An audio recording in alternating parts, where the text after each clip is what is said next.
Most of us think bread is simple. Flour, water, yeast, salt. That's the mental picture. But when I started turning over some of Britain's most popular loaves, I kept seeing something very different on the back. Preservatives, emulsifiers, oils, soya flour, flour treatment agents. And the more brands I checked, the clearer the pattern became. This is important, so let me be clear from the start. I'm not saying supermarket bread is poison. I'm not saying these brands are breaking the law. And I'm not saying every additive on a bread label is dangerous. What I am saying is this. The front of the packet often sells you a feeling. Heritage, freshness, simplicity, tradition. The back of the packet often tells a much more industrial story. And once you see that gap, it's very hard to unsee. Today, we're going through Britain's biggest bread brands. We're looking at what's actually in them, and by the end, I'm going to tell you which mainstream loaves come out best and which ones rely most heavily on the industrial bread playbook. And one of the most interesting findings is this. Some of the brands that feel the most traditional are not necessarily the simplest. Today, we're turning the loaf around. Before we get into the brands, here's the one official stat that made me stop. In the Food Standards Agency's 2024 to 25 Retail Surveillance Sampling Programme, bread had the lowest compliance rate of the categories tested. Only 9 out of 35 bread samples were judged satisfactory. That's 26%. Now, to be fair, this was mainly about labelling and undeclared allergen issues, not banned chemicals secretly hiding in your loaf. But that still matters, because bread is not some niche health food product. It is one of the most ordinary foods in Britain. Kids eat it, families eat it, older people eat it. It goes in lunchboxes, toasters, sandwiches, freezer drawers, every single week. So if the regulator tests a batch of bread products and only 9 out of 35 come back satisfactory, that should at least make us ask one question. Why are we so relaxed about this aisle? And once I started asking that, I realised this video isn't really just about one brand. It's about the fact that bread has become so normal, so routine, so automatic, that most of us stopped checking what we were actually buying. Let's start with the picture most of us carry in our heads. When people think of bread, proper bread, they usually imagine something simple: flour, water, yeast or starter, salt. That's not a silly assumption. That's bread in its most basic form. But a lot of wrapped supermarket bread is not built around that ideal. It's built around something else: speed, softness, shelf life, consistency, transport, and scale. And when bread is built for all of that, the ingredient list usually gets longer. So instead of just flour, water, yeast and salt, you start seeing things like vegetable oils, soya flour, calcium propionate, emulsifiers like E471, E472E and E481, ascorbic acid. That doesn't automatically mean the bread is unsafe, but it does mean something important. It means you're not just looking at a traditional loaf, you're looking at an industrially formulated product. That phrase can sound dramatic, but it really just means this. The loaf has been engineered to stay soft, resist mold, survive distribution, and look and feel the same every time you buy it. That's commercially efficient, but it is not the same thing as simple bread. Before we get into the brands, there are 4 ingredients you should recognize, not fear.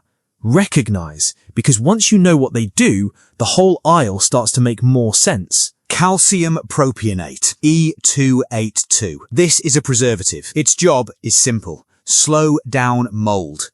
That's why so many soft wrapped breads can sit on a shelf, then on your counter, and still stay looking fresh for longer.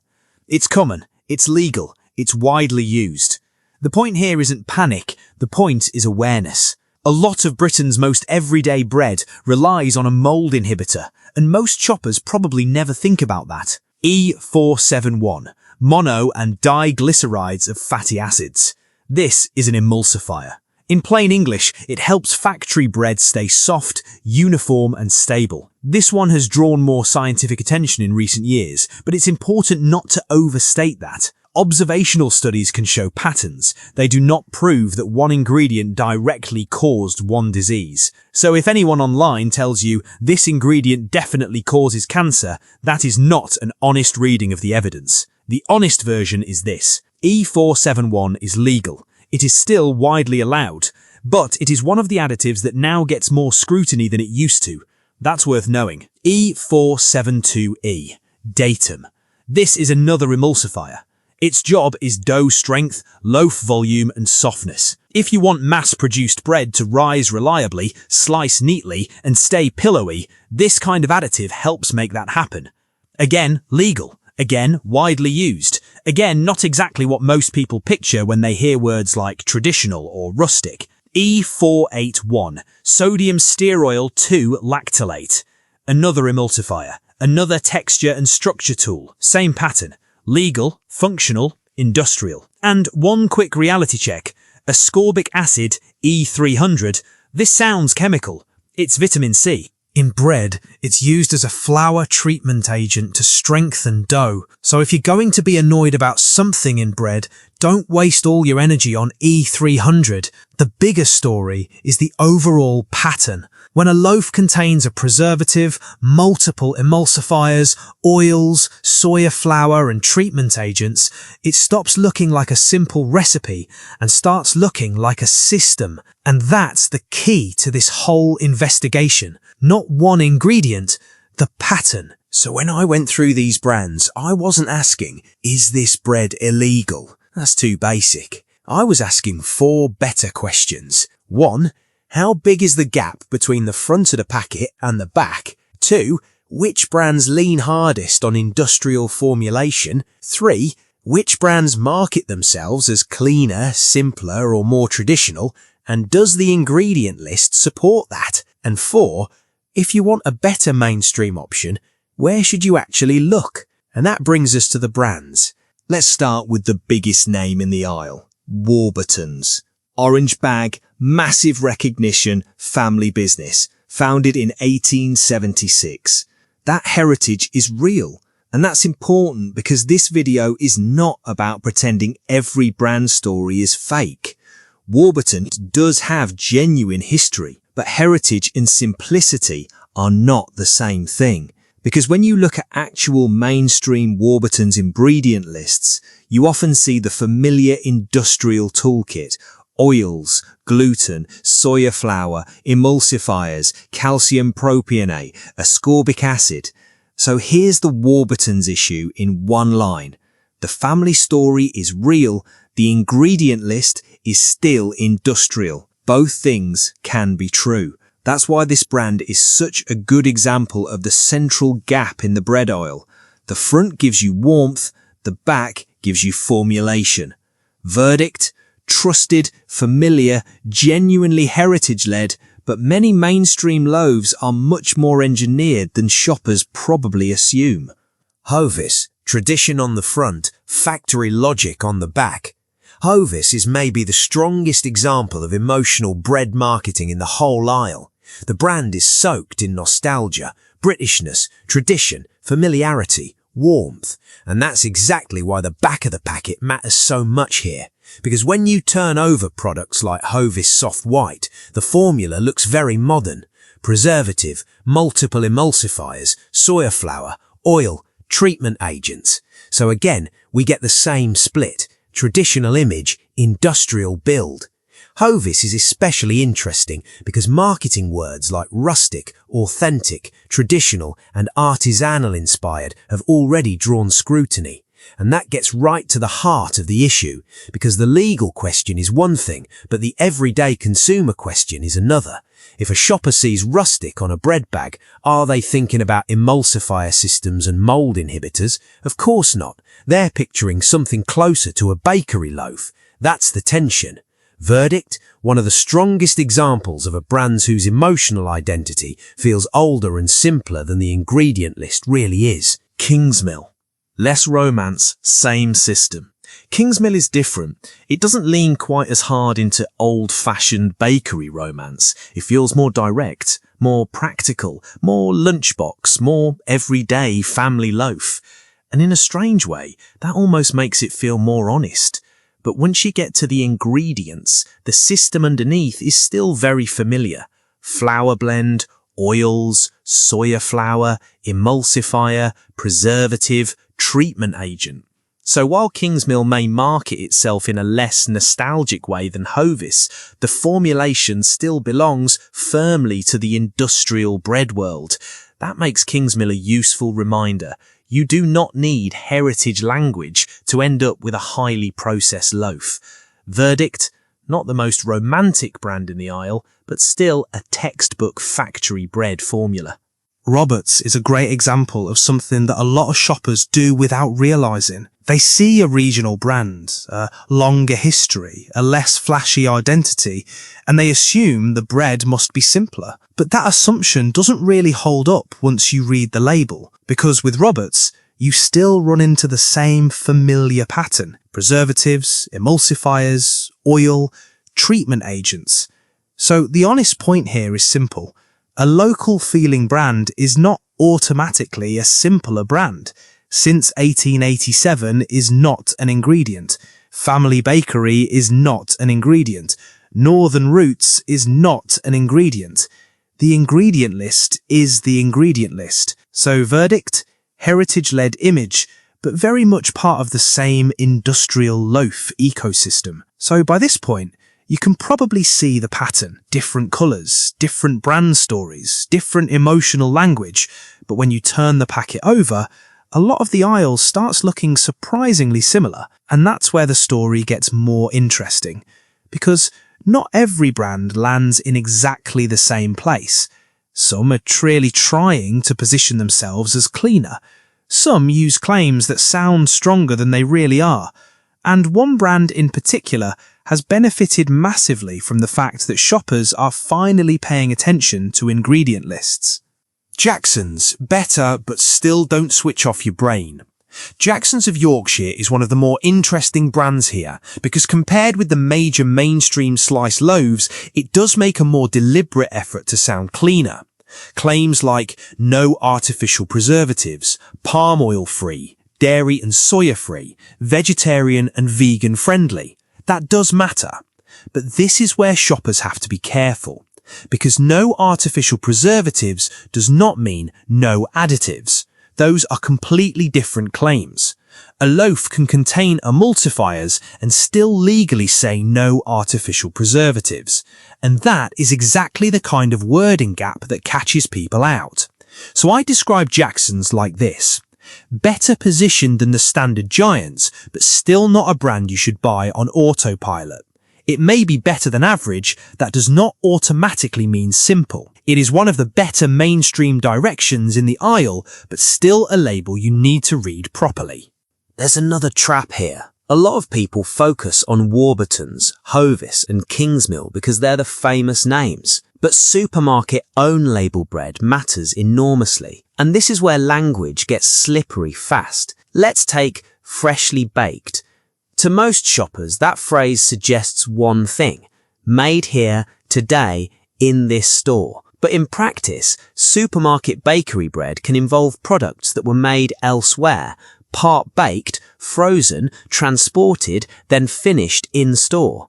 That means freshly baked can sometimes be doing a lot more emotional work than factual work. And once again, that is the pattern we keep running into in this aisle.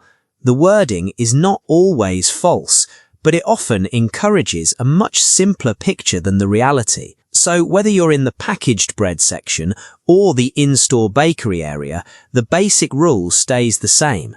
Don't buy the story until you've checked the details. Now let's talk about one of the most powerful words in modern bread marketing: sourdough. Because sourdough now does a huge amount of work on supermarket shelves. It signals better quality, slower process, more authentic bread, less processing, maybe even better health. But that word can cover a lot of very different products. Some loaves use genuine long fermentation. Some use fermented flour alongside commercial yeast. Some aim for a sourdough-style image without matching what most people imagine when they hear the word. So here's the rule. If a loaf says sourdough on the front, Do not stop there. Turn it over. Look for a short ingredient list. Look for flour, water, sunt, starter or fermented flour. And be cautious if you find commercial yeast, acids, flavorings, preservatives, emulsifiers, a long, highly managed ingredient list. And one more thing. Please don't turn sourdough into a magic health word. It may be a better option, but sourdough is not a free pass. It is not automatically a gut health miracle, and it is not automatically unprocessed. The back of the pack still decides the story. The brand that changed the aisle. Jason's Sourdough, the disruptor. If there's one brand that explains where this market is going, it's Jason's. Because Jason's didn't win by out-nostalgiaing the old names, it won by making the ingredient list look simpler. That's the key. Compared with many standard supermarket loaves, Jason's comes across very differently. Short ingredient list, no added preservatives, no additives, no added yeast. That is a meaningful difference. Now, let's be balanced. This is still a supermarket product. It is still made at scale, and you shouldn't treat it like some magical cure-all. But if the question is, which mainstream supermarket loaf looks closest to actual bread rather than industrial bread engineering, Jason's comes out strongly. And that matters, because it tells us something bigger than one brand. It tells us that when shoppers start reading labels, the market responds. That's why Jason's is important, not because it's perfect, but because it proves the old model is not the only model. Verdict? One of the strongest mainstream supermarket options if your priority is a shorter, more recognisable ingredient list. So what's the real problem here? At this point, I think it's important to say what this video is not arguing. This is not a banned chemicals story. This is not a Britain is feeding people illegal bread story. And this is not a panic story. The real story is subtler and honestly more useful. The story is that a huge part of the bread aisle has become so industrially normal that shoppers barely notice it anymore. The front says family, bakery, heritage, rustic, freshly baked, and the back says preservative, emulsifier, stabilizer, treatment agent, shelf life system. That gap is the story. Not one scary ingredient, the gap. So, what should you actually buy? So let's make this practical. I'm not going to tell you to throw out your bread. That would be ridiculous. People are busy. People are on budgets. People buy what their household will actually eat. So here's the useful version. A simpler loaf usually looks something like this. Flour, water, salt, yeast or sourdough starter, maybe seeds or grains. A more industrial loaf often includes calcium propionate, E471, E472E, E481, soya flour, multiple oils, longer formulation-style ingredient lists. That doesn't mean you can never buy it. It means buy it knowingly. 3 rules that make this whole aisle easier. Rule 1. If a loaf says no artificial preservatives, do not assume that means additive-free. Check for emulsifiers. Rule 2. If a loaf says sourdough, make the back of the packet prove it. Sure to list, good sign. Long industrial list, be skeptical. Rule 3. If a brand sells you heritage, warmth, family tradition or rustic baking, remember this. A founding date is not an ingredient list. So, after looking through the aisle, here's the simplest summary. If you want the classic industrial loaf model, Warburtons, Hovis, Kingsmill and Roberts all show variations of the same broad system. If you want a cleaner mainstream direction, Jackson's looks more promising than many of the big standard wrapped loaves, but still read the label. If you want one of the clearest mainstream supermarket upgrades, Jason's stands out strongly on ingredient simplicity. And if you're shopping own label or bakery style supermarket bread, don't let words like freshly baked, rustic or sourdough do all the thinking for you. So, what did we actually find? Not poison, not banned ingredients, not a grand conspiracy. We found something quieter than that, and probably more common. We found that industrial bread has become so ordinary in Britain that many shoppers no longer recognise it as industrial.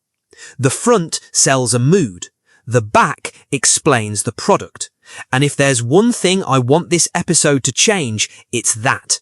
Because once you start reading the back of the packet, you realise the bread aisle is not as simple as it looks. Some breads are genuinely closer to bread in the old-fashioned sense.